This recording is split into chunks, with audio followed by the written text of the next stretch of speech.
Hello, my name is Annie Rogers, and on behalf of the ADDitude team, I'm pleased to welcome you to today's ADHD Experts presentation titled ADHD Ages and Stages, Part 3, Common Challenges and Practical Strategies for Adults with ADHD. It was not long ago that many practitioners and researchers believed that ADHD was a childhood disorder. We now know that that is false. ADHD is chronic. It's a lifelong condition. There was a study published actually in the American Journal of Psychiatry just this last August that showed that 90% of individuals with childhood ADHD will continue to struggle with residual, though sometimes fluctuating symptoms and impairments. And that's a quote from the study. So that's precisely what we're here today to discuss. How do symptoms fluctuate and present in adulthood? What are some of the most common challenges faced in the realms of relationships, emotional dysregulation, career success, disorganization, feelings of shame?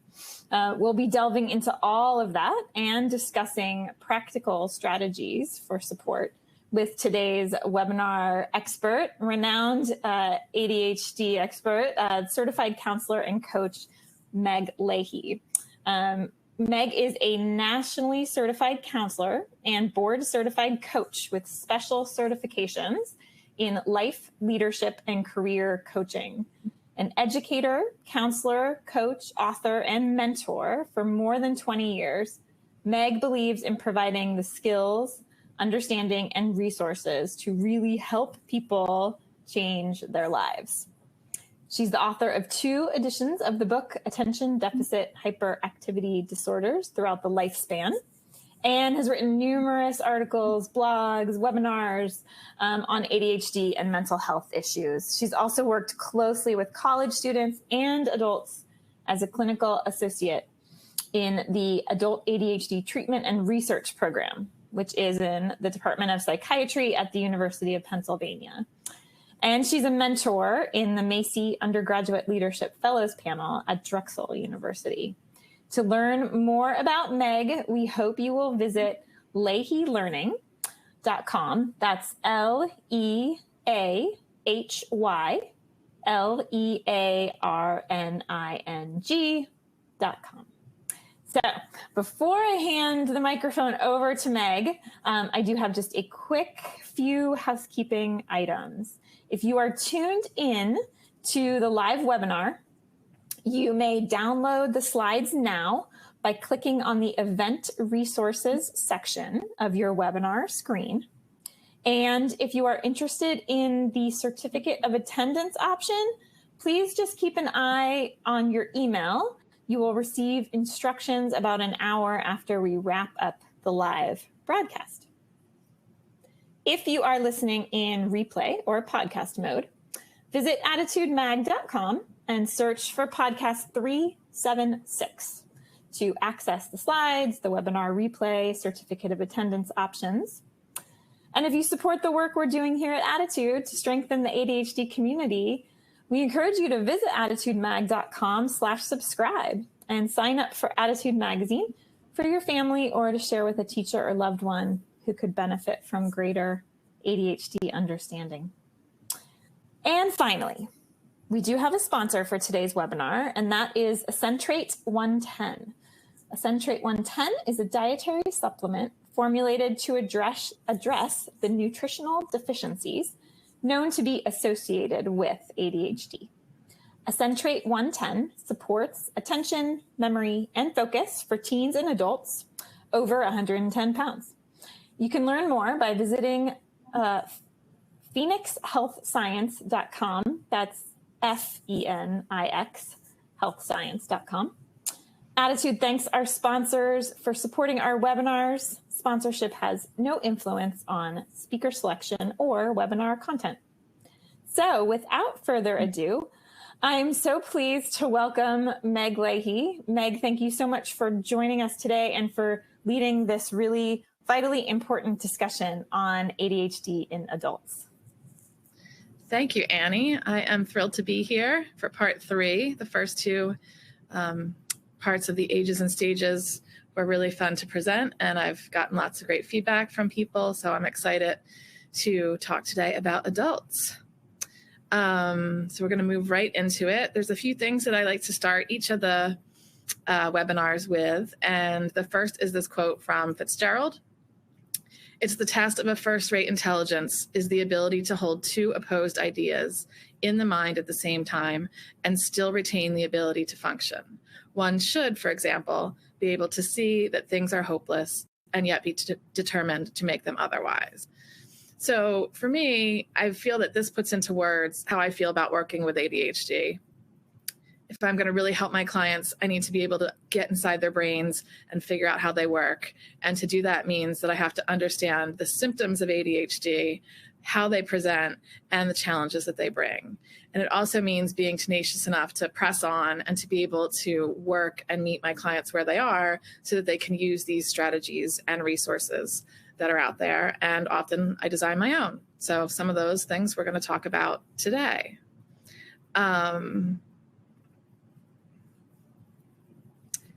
So, sorry, I just got lost there for a second with my technology. But the few things that I like to go over in every webinar are some basics. They are in the first two webinars, so you're happy to go and look at those, but I'm just going to run through them today quickly because I feel like it's really important that everybody be aware of these things. And those basics are, first, understanding what ADHD across the lifespan means. Because we all use this phrase, across the lifespan, we hear it all the time, but we don't actually think what that means. And I often find that no one has explained what it means to my clients. So ADHD isn't something that just occurs generally in adulthood. It happens occasionally, but mostly symptoms have to have been present since before age 12. So it's something that starts in childhood and you don't grow out of it. It lasts a lifetime, and the symptoms and the challenges evolve and they change over time with environmental and emotional stressors, hormones, and age. And that leads me to the next point, which is ADHD is chronic. And that means that not only does it never go away, but it can change. So it can be better at times, worse at times, and it will always need ongoing treatment. Sometimes that treatment will be less, sometimes that treatment will be more, depending on how much stress is going on in your life and other environmental factors. Most people, if you're sick, you're used to going to the doctor, if you have a cold or you broke a bone, and you get a treatment and it resolves it. So ADHD is different in that you might have different treatments across the lifespan and at different periods in your life. And sometimes you might not need any treatment because things are going well, and then you might need to move back into treatments. So that means that the idea of changing a medication or trying different medications or therapies until you find the right one that works, which can also be like frustrating sometimes, that's a new concept for a lot of people with ADHD. And it's one that is really, I can't say enough how important it is to understand that, because often people get frustrated when the first medication doesn't work or doesn't make them feel well and they want to give up. But it's important to remember that with enough tweaking and enough experimentation, whether it's meds or whether it's therapy or whether it's coaching, try and hang in there because we want you to get the treatment that you need. The next point is what ADHD looks like in action.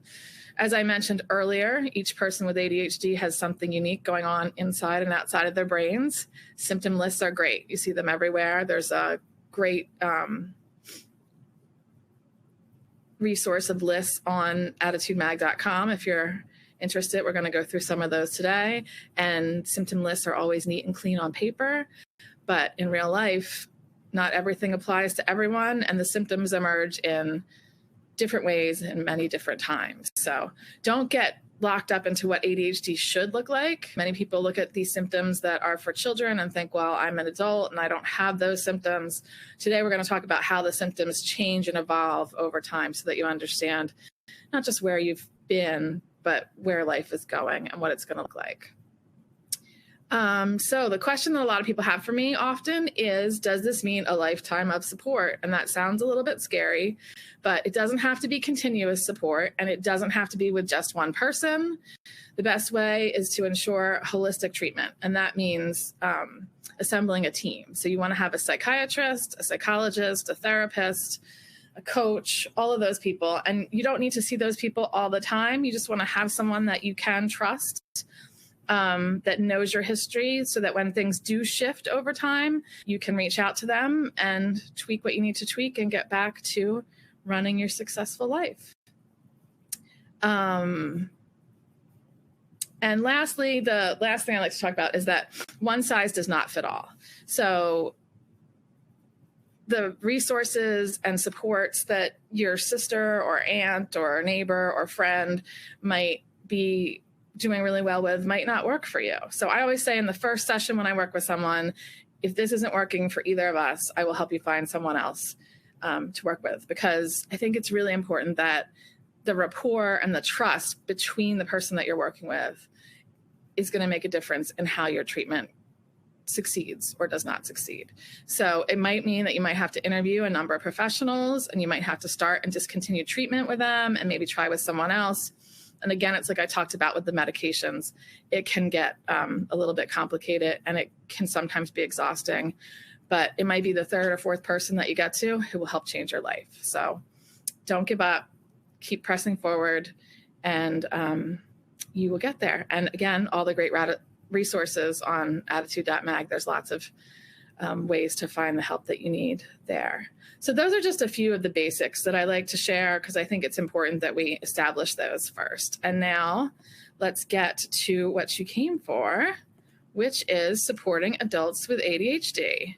So today we are going to look at the symptoms and challenges, the strategies, and treatments for adults with ADHD. And I could talk about this for weeks, but I have about 30 minutes left now. So I'm going to just break it down into these three sections, and we're going to move through them. And I would like to start with the symptoms in childhood, which you're not expecting, right? You thought, oh, I'm going to do adult symptoms. But this is what I said about where the lifespan issue comes in.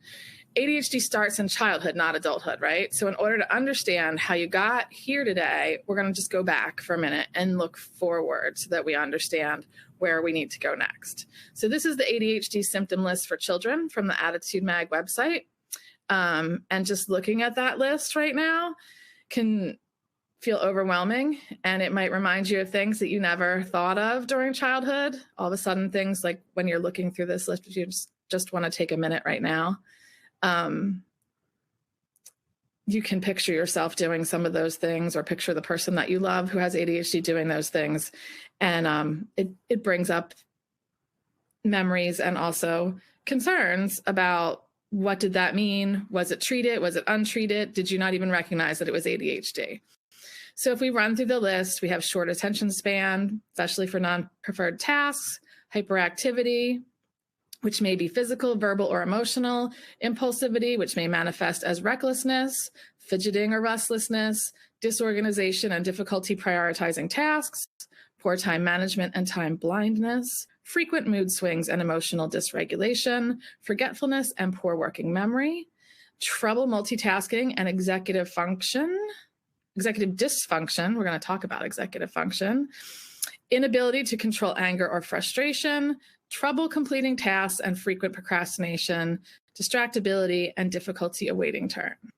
And some of you are going to say, like, not all of those things apply to me now. Did I grow out of my ADHD? Some of them didn't apply to me then. Did I not have ADHD? And I think what's important to remember is that we keep moving forward, right? We want to examine what it looks like, not just in the greater scheme of people who are diagnosed with ADHD. It's not the whole big group, it's the individual. So suddenly, looking at ADHD across your own personal lifespan becomes very clear, and you see why it's important. Because ADHD is tricky. It doesn't affect everyone the same way, or at the same time, and it'll change the way it affects you depending on all the factors in your day-to-day life. So let's look at the symptom list now for teens and young adults, which I have spoke to in my previous webinars. Here the symptoms shift a little bit, right? And if you think about how your life changed from childhood through adolescence, it suddenly makes sense. You have just, oops, no, sorry. We're missing there we go.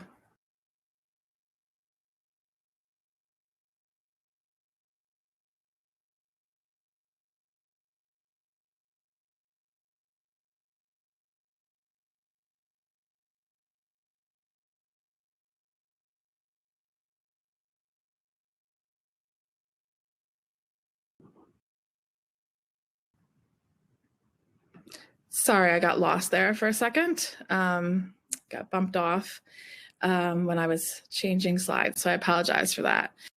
So what we have are the symptoms in teens and young adults. And here we have distractibility and lack of focus, disorganization and forgetfulness, self-focused behavior, hyperactivity and fidgeting, heightened emotionality and rejection, sensitive dysphoria, impulsivity and poor decision-making, and poor concentration and trouble finishing tasks.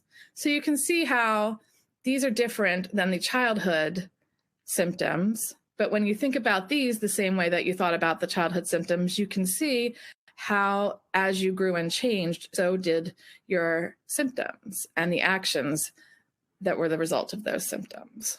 Which leads us to the next slide, which is the one you've been waiting for, which is symptoms in adults. And suddenly you're like, whoa, wait a minute. Like, why is this list so much shorter? Like, what happened? But let's talk them through. We have motor disinhibition, AKA hyperactivity, as it was always called, right? So that's still there. We have verbal disinhibition. We have time blindness.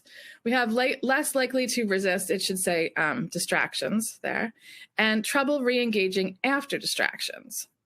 So what we're seeing is that while all of those things that were on the first two lists changed over time and grew along with you, you had experiences that taught you how to either cope with, react to, or succeed with your ADHD, right? So you may have managed it, you may have ignored it, but wherever it is, now you're in adulthood and you have more experiences to have learned from, but it's still there, right? So the way that I explain that to my clients is that impulsivity moves inward is the best way to think about it.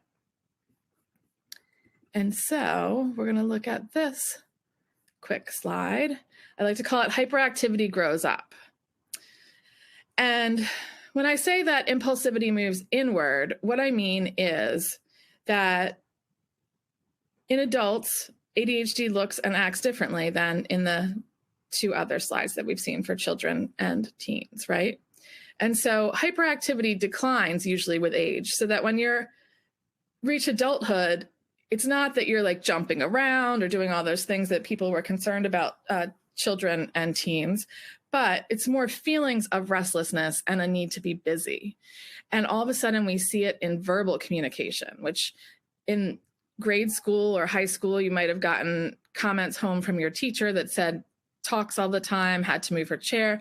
Now as an adult, excessive speech and verbal impulsivity actually becomes one of the biggest symptoms. But the three biggies that most people don't realize are cognitive impulsivity, which is impulsive decision-making and poor contemplation. So not thinking about a decision before you make it and sort of rushing into that decision. So it's not the physical act, but it might be things that you have to decide day to day.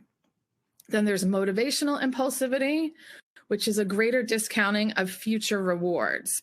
So it's difficult to motivate yourself because you can't picture what's going to come if you complete the task. The reward is too far off in the future. And so therefore it's hard for you to get started. And that's where procrastination usually comes in. So what happens then is sometimes there's the need for an immediate reward because the reward that's further away is devalued. And you want to do the thing right away that feels better and not have to push forward to the thing that's far away because you can't really see that distance. That also has to do something with the time blindness, which we're going to talk about as well. And then the third one is emotional impulsivity. And this is huge. And it's described as the impulsive expression of raw emotions and poor self-regulation of strong emotions. So you can see when we looked at those other two lists, how a lot of those are contained in these three places: the cognitive, the motivational, and the emotional. And that's why it's really important for us to understand what that looks like in adults, but also what that all means for adults, right? And what it means is adulting is hard. It's what we were just talking about before we started. All of a sudden, you have relationships, you have parenting, you have school, you have your career, you have your home and finances. And all of those things need to be managed, mainly by you and with help from others that you're in relationships with. So life becomes more complicated the older you get, even though some of us would like to have thought that it got easier. But suddenly all these people are depending on you, and your own success is depending on you. And what does that mean you need? This is where executive function comes in, and it's where understanding the importance of executive function comes into play. So what is executive function? You've heard that phrase, right? And the role of executive function is the part of your brain that helps you get all the things that you need done. It's really like gives you the control center that helps you do things like being able to stop an action when situations suddenly change. It includes your working memory, being able to pull the items out of your brain that you need when you need them, being able to reach in there and being able to put the paper where you put it, or your keys, remember where those keys were, or the file, or those things, or remembering, what time you needed to be at the meeting or what time your child had to be at soccer practice. Emotional control is an executive function. And you can imagine that if you're having trouble putting things where they need to be and getting where you need to go, that can become overwhelming and emotionally frustrating. So you're going to need help controlling your emotions. Flexibility, being flexible, being able to flex your focus is something we're going to talk about, but also being able to move from one task to another. Back in childhood, transitions were a big symptom of ADHD. And now in adulthood, we see that as flexibility. Sustained attention, being able to keep your attention on the task at hand until you can finish it, is another executive function. Task initiation, that's the being able to get started, to put the pieces together, to make your list, to prioritize, as we see next, planning, prioritizing, organizing. Time management, being able to see time. We talk about time blindness a lot, and time management is being able to see time, understand time, and know how to use time to your advantage. Goal-directed persistence, which is sticking with a task when it becomes too boring or difficult, is really tough. And that's another executive function that people with ADHD struggle with, and we work hard in my sessions with my clients on that. And then metacognition is the awareness and understanding of your own thought processes, and that is one of the things that having and developing that awareness can help you improve all these other executive functions as an adult. Because suddenly, you're not just this one guy over here. You have all these other people in your world who are looking to you and depend on you, right? And so what are the challenges in adult years for people with ADHD? Well, you have complex schedules, right? All of a sudden you have your schedule, you have your work schedule, you want to work out and be healthy, you have that schedule. You might still be in school, you have your school schedule. You might have a family schedule, you might have to drive your children somewhere. That's just talking about it right now sounds overwhelming to many people. And that all involves multiple transitions. So all of those schedules means that you have to be able to move from one thing to the next. That's that flexibility that we were talking about in executive function. Time management, understanding how much time really is existing in your world. Does 5 minutes feel like 5 minutes? Does 5 minutes feel like 3 hours? Does getting a real good concept of how long it takes you to do some of the basic things is going to be able to help you understand more about the way that you work and the way that you can plan your day, which brings us to tracking, planning, and completing tasks. Because that can be more complicated too, because you're not just doing it for yourself now, you're doing it for other people that either you work with or you're in a relationship with or that you're responsible for. And again, the next thing that's going to bring along is a myriad of deadlines. You're going to have your own deadlines, and some of those deadlines are as simple as paying bills, but some are more complex, like work deadlines, deadlines for your children and forms and all sorts of things that you're going to have to manage, and you're going to have to know and be aware of what the time is involved to get those deadlines met and accomplished. Social interactions. We discuss a lot in my first two webinars, the importance of the social contract and understanding it. By the time you become an adult, you do know more about the social contract, and you are better able to regulate your emotions, but the social interactions at this point become more nuanced. And so sometimes it can be more difficult for adults with ADHD to maneuver the social network that they're involved in. Sleep hygiene is also a very big challenge for a lot of my clients. Getting to sleep, falling asleep, staying asleep. I can't say enough about how important sleep is. So we're going to look at that. Driving, many people we've found are driving later, and the distractibility involved and having to figure out now that you're also driving others and your children, it can become more complicated than just learning to drive when you were a teen and mastering the rules of the road. Now you've added on that. So as you can see, things are becoming more and more complicated, and sometimes this can become overwhelming. And we find that substance use and abuse can happen. Substance use to deal with some of the feelings of frustration or overwhelm, and substance abuse can happen very often as well. There's also the idea of sex and being present in the bedroom and making good, healthy sexual choices, which is a whole nother webinar that we could talk about, but that's important because a lot of people don't consider that that can be a challenge. If you can't focus, if your mind is somewhere else, that's going to really be stressful for your partner, and then in turn, you as well. And if you're not making great sexual decisions because you're making them impulsively, it's going to be frustrating for you and your self-concept. So that's going to bring us to our next slide, which is just taking a minute to acknowledge how busy adulting is. And when you think of all those challenges that we just discussed, what that looks like, what that feels like, and what that means for you. Because all of a sudden, life is more complicated than it ever was.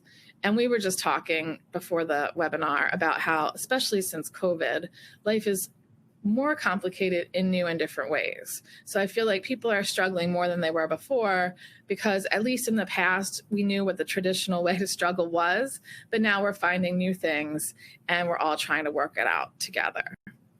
So how do we manage these challenges, right? How are we going to manage the multitude of distractions? You're being responsible for everyone. Sometimes having the official schedule coordinator title in your house, right? Keeping track of things and controlling your emotions. Those are really big pieces of your life that need strategies and resources and time to be able to work on to improve them so that you are healthy and successful. And today, I have some of those strategies, and we are going to look at them. So here we go.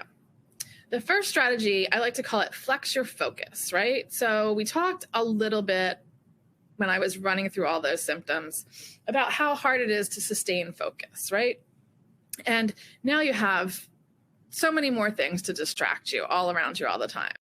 So if you can find a way to break up your focus when you need to, like if you look at your schedule and you consider mornings, afternoons, evenings, and you decide when it is you need to focus on what you can focus in those times. If you're trying to focus on a very detailed project while you're also making dinner for your children and trying to get them to soccer practice, that's probably not going to be successful for you.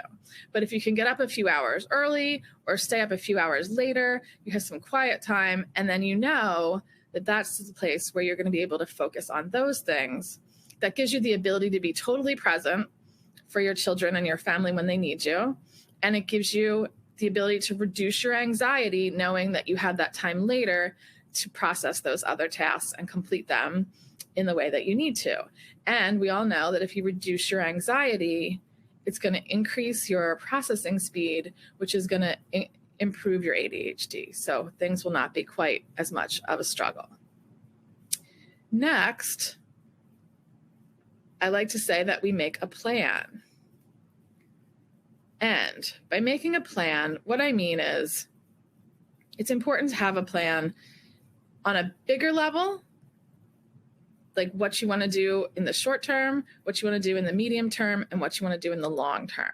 So having a plan, not just for your day or not just for your project, but having a plan that helps you lay out what needs to get done and allows you to put in the anchor events and then move your other events that you have to plan around it. So if you know that your children have soccer practice at, say, like 3:30 every Tuesday, that's an anchor issue. So that goes in the plan, right? And then you know that you have to be at work from, let's say, 9 to 2:30, Monday through Thursday. Those are anchor issues, right? Therapy you might go to on Wednesday night. That's an anchor issue.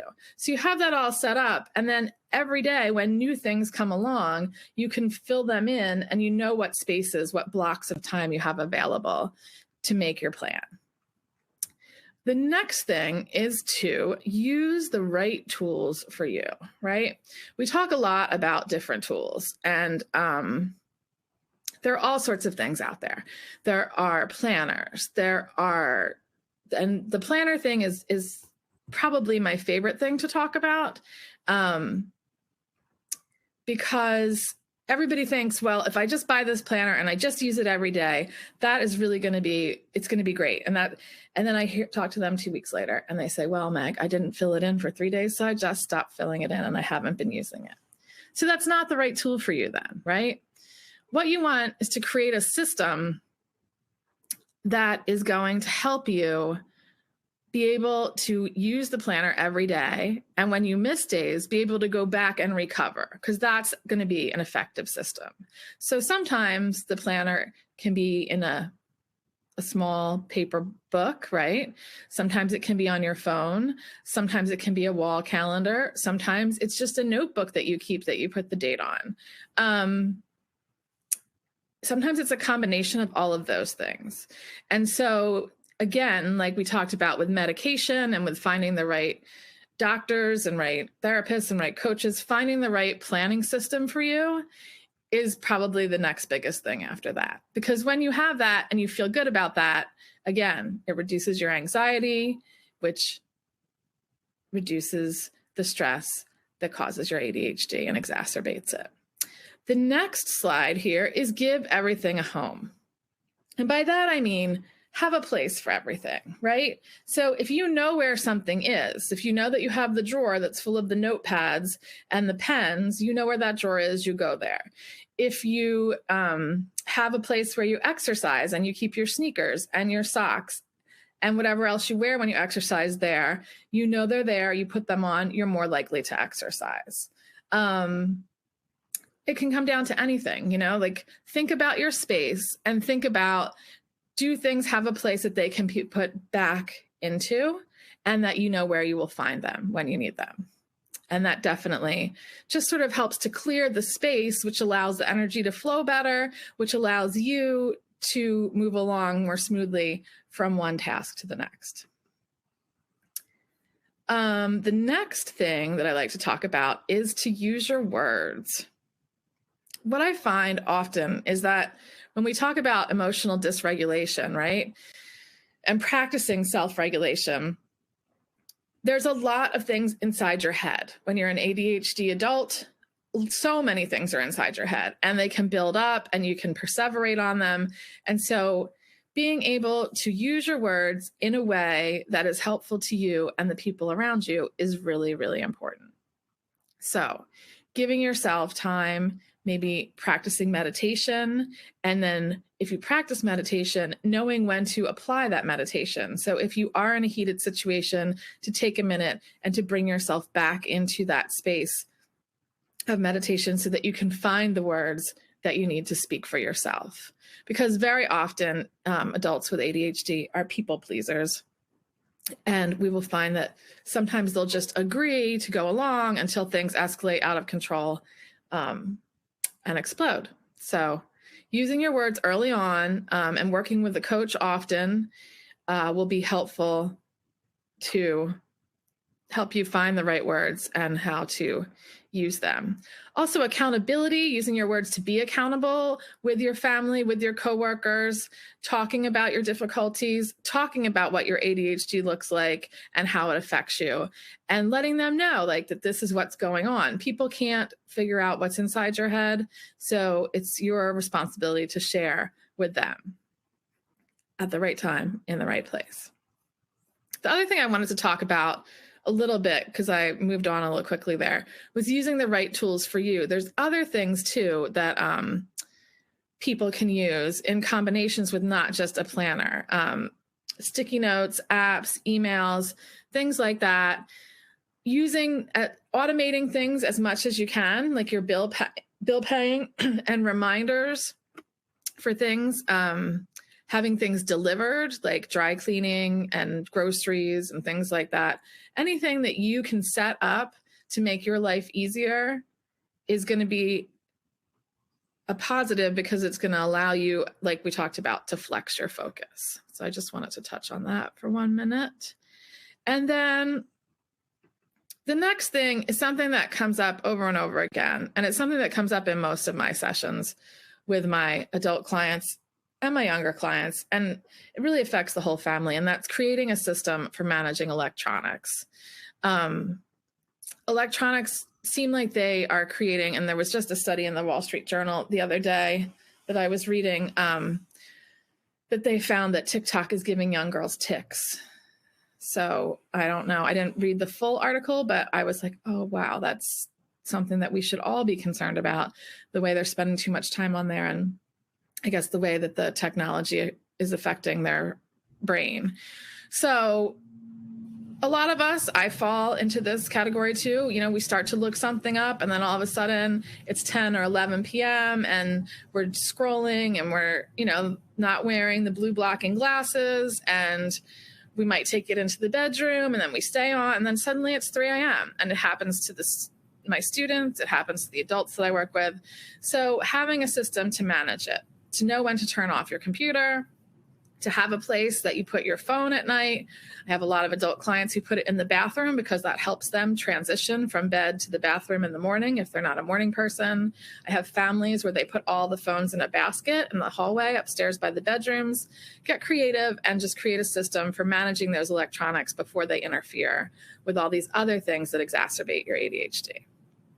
And the last strategy is to seek out resources, to find people that are going to support you in the way that you need, to be able to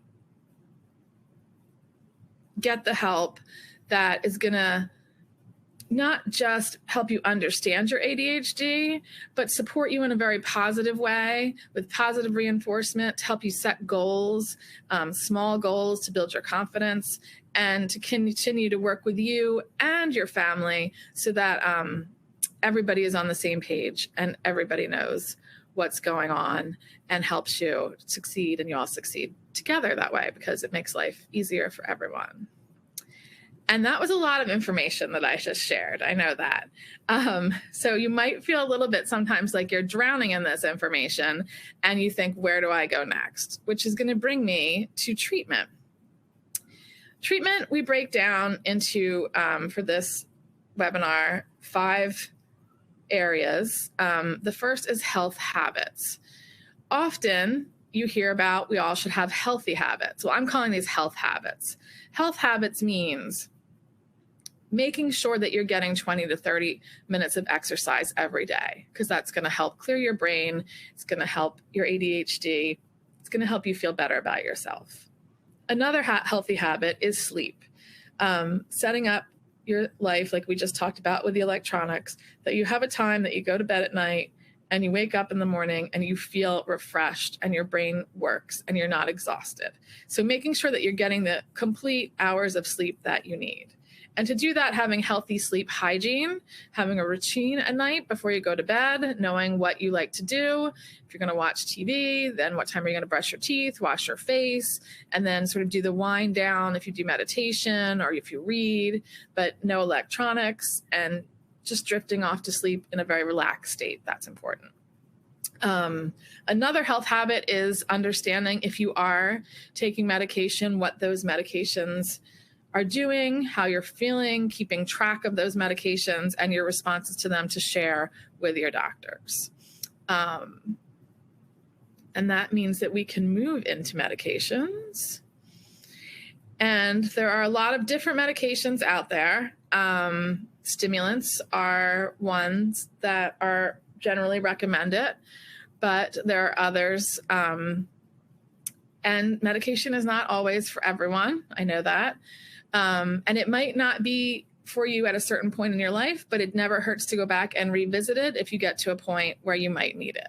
So being open to medication, working with a qualified psychiatrist who understands ADHD is the best way to find the right medication for you, because he or she will know the newest and best meds out there, and they will see the most clients and know how the medications work and affect adults, and will affect you. So you can, again, tweak those and work on those. The next treatment issue that we're going to talk about is therapy and coaching. They are two separate things. In therapy, you are working with someone who has been trained to provide therapy, and they can give advice and can help guide you to where you want to be. Coaching, coaches have also been trained, and they are trained to help you find the answers within yourself to motivate and move you forward, and they support you along the way. So you can find specialists who do both, and you sometimes can find a therapist who is also a coach. And so it just depends on where you are and what your needs are when you're looking for that treatment. So understanding the differences, and you might work with both of those people at different times in your life. The next thing I want to talk about is pills and skills, which is, when we talked about medication alone is not going to solve your ADHD. You can take the ADHD meds, and if they're working perfectly for you, it just means that you're going to be able to focus on whatever you put yourself in front of. So if you sit down in front of Netflix, you might watch like 8 seasons of whatever you choose. Squid Games, I think, is the big one right now.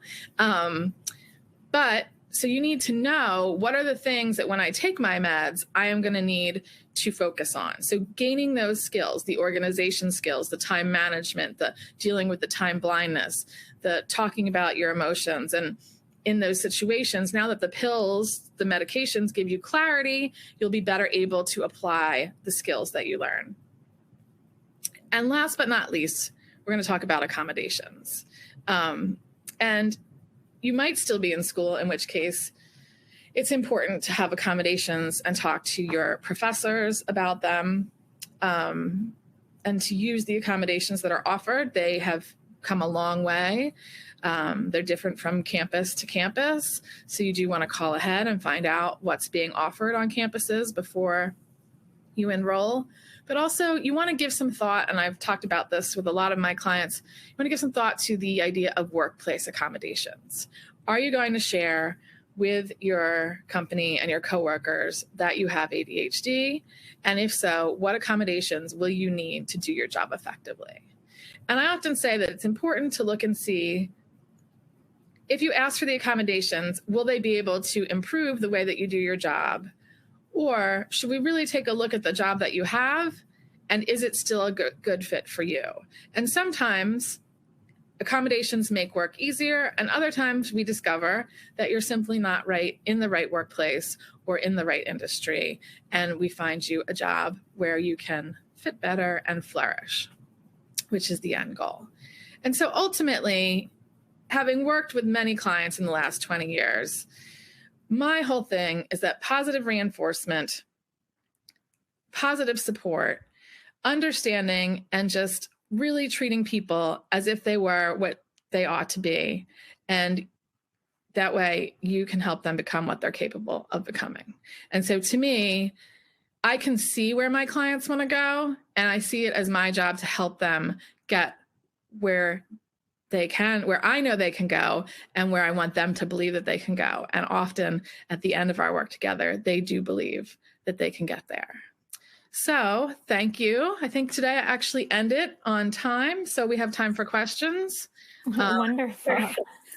Yes, thank you so much, Meg. We do have a lot of questions, so I will dig in. And because you ended on this note, I'll pick up there. A number of people asking if you could further clarify the difference between sort of coaching and therapy, and as they're evaluating what might be the next best step for them, kind of the benefits of each. Yes. I think it comes down to what you need. So if you need someone, if you know what it is that you want to do, like you have a project or a goal in mind, and you know basically how you are going to get it done, and you need someone to help you, support you to find what the next steps are and to move along to the next steps and to not get stuck and be blocked and find ways around being blocked and help you question yourself to find your motivation and move forward. Coaching is fabulous for that. So I highly recommend coaching for that. Therapy is more that you might not know what you're feeling about. You might not know yet what your goals are or what you want to move towards. You might not really be sure that you understand what ADHD is like. You might be struggling with some trauma from ADHD growing up, or some complexity in your relationships. And that's the kind of knowledge that the therapist has been trained to work with and can advise you and help you find your way forward to discover what it is you want to do next. And at that point, it might be worth consulting a coach. So you might need both professionals at some point in your life. That was very helpful. Thank you. And now, predictably, getting a lot of questions about where to find coaches and therapists who specialize in ADHD. I will mention the ADDitude website does have a directory in the resources tab, but I wonder if you have any other suggestions for where people might go to research either help regional to them or available virtually. Yes. As you said, the ADDitude magazine website is fantastic, that directory. Psychology Today is great because you can enter all sorts of parameters in there and find people in your area. I also suggest that you call your local hospital that might have an ADHD treatment center and ask them for referrals. They should have a referral list. And another place that's interesting to call to is local private high schools. In the counseling office will often have a list of, if not coaches, at least psychiatrists and psychologists that they recommend to their students. And those people could probably refer you to people that they work with. So those are all some creative ways to find people rather than just picking someone like right off the internet. No, that's that's extremely helpful. It is overwhelming, no doubt, to think about finding a practitioner, not only who you gel with, but who really understands ADHD and ADHD in adults. I did want to just make a mention, because we've received a number of questions from women who are wondering about menopause, the impact of menopause, that we do have an entire webinar on this topic. So it's November 18th. You can find it in the webinar section of ADDitudemag.com. There were so many of you interested in this topic that I wanted to make sure that information got out there. Another topic that it seems like a primary pain point is time. So a number of people asking if you have some specific suggestions to help them with task initiation / procrastination. So not knowing where to start, and also maybe knowing where to start, but not quite being able to take that first step. Okay, so not knowing where to start is important to sort of take things apart and look at what needs to be done. So it's almost like that first quote that I talked about, like being able to see the sort of 1,000-foot picture of what needs to be done, and then deciding on one piece of that. And then often if you set a timer, maybe for 5 minutes or 10 minutes or 20 minutes, and you decide you're going to work on that piece for that amount of time, that alone will help. What I used to call the buddy system is now being called body doubling, where you work in a room with someone else. You're not working together. There's just someone there. That seems to be very supportive to people with ADHD to help them get moving. So if you do have a project that you're doing, to have somebody else doing work next to you so that you're both working, that often helps people get started. And I think too, just sort of, this really falls into the time blindness issue as well. Like sort of once you can understand how long a task takes you, I know a lot of people with ADHD play the like, how long can I go before I have to get started game? So knowing how long the task is actually going to take will help you better schedule it, and then give you sort of like a hard stop as to when the procrastination can end and when you really definitely must get started. Excellent. Yeah. Estimating it can be, it's a skill that you have to build up, right? Learning how to accurately estimate the time that tasks will take. And sometimes it means taking an estimation before you do the task and then comparing it to the actual time, right? Absolutely. Yeah. And a lot of my clients get stuck in the bathroom often, like in the shower, or they have their phone in there, or they're reading something. So I think on my website, I even have it. There's a link to a waterproof alarm clock that you can put in the shower, and you can time yourself so that you know what time it is, how long you've been in there, and knowing what time you have to get to work. That keeps you on track rather than getting lost in there and then coming out and being stressed because you're already behind for the day. No such thing as too many clocks, right? No, right? So on this topic of time, it is perhaps related to your last point. Time blindness has come up a lot in the questions. And a number of people who have struggled with this their entire life. So aside from sort of making those clocks visible in all locations, any other, hands-on tips that they can put into motion? Yeah, the time blindness is really tricky because it's one thing when you're a teen or a young adult and you're single, right?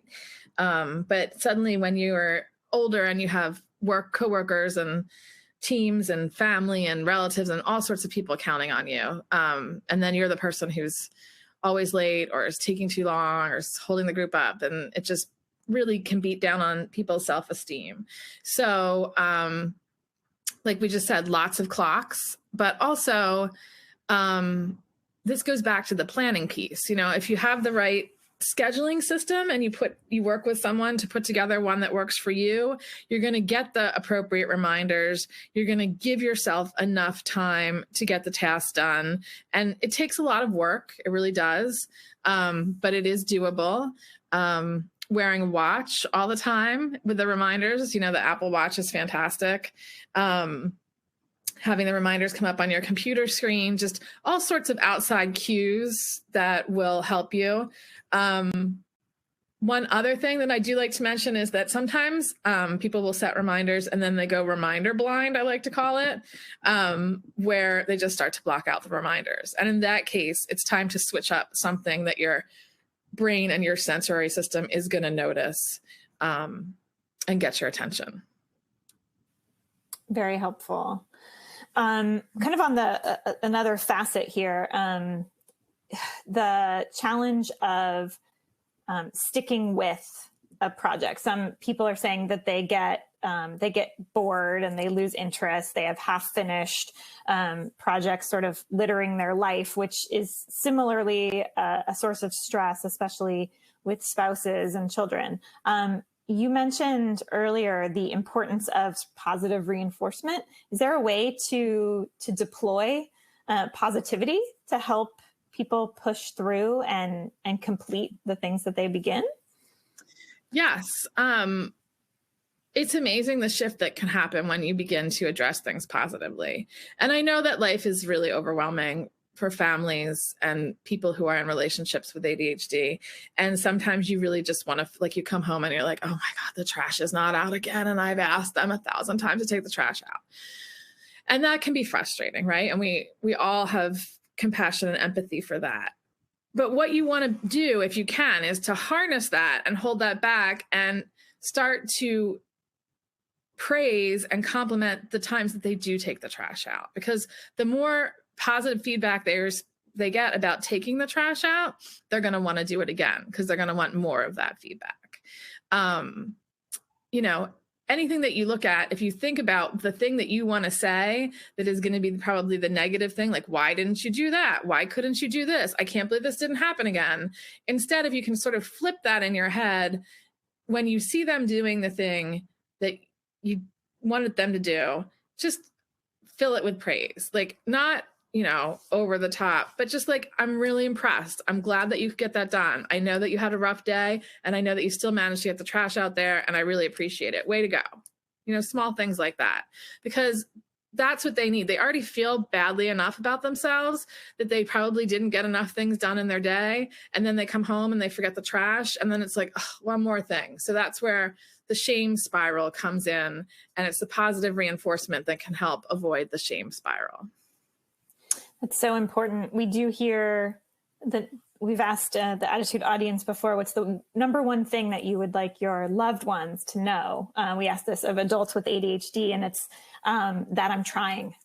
I think that gets lost sometimes, and it's so important for people to feel that their efforts are recognized. I think that was the part. I know today there was, we just touched on things, but the part where I spoke about using your words is that often, ADHD is not something that you see. Like, no one's wearing a brace or a cast, and it's not like you can't climb up the steps and someone can come behind you and they know that they need to help you. People don't often know what you're struggling with. And so, like, if you can use your words to explain what's going on in your brain, someone without ADHD does not often understand how your brain works. So when you share those things, it really creates an understanding that allows that person to want to work with you and meet you where you are to move forward. And this was a question that came up quite a bit as well. A number of people, it always breaks my heart to hear it, but who are encountering ADHD doubters.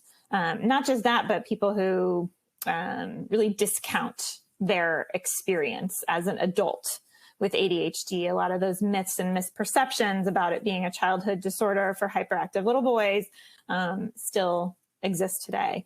Do you have any suggestions for language that people might use to help in a positive way to explain that their challenges are in fact real and neurological and not intentional?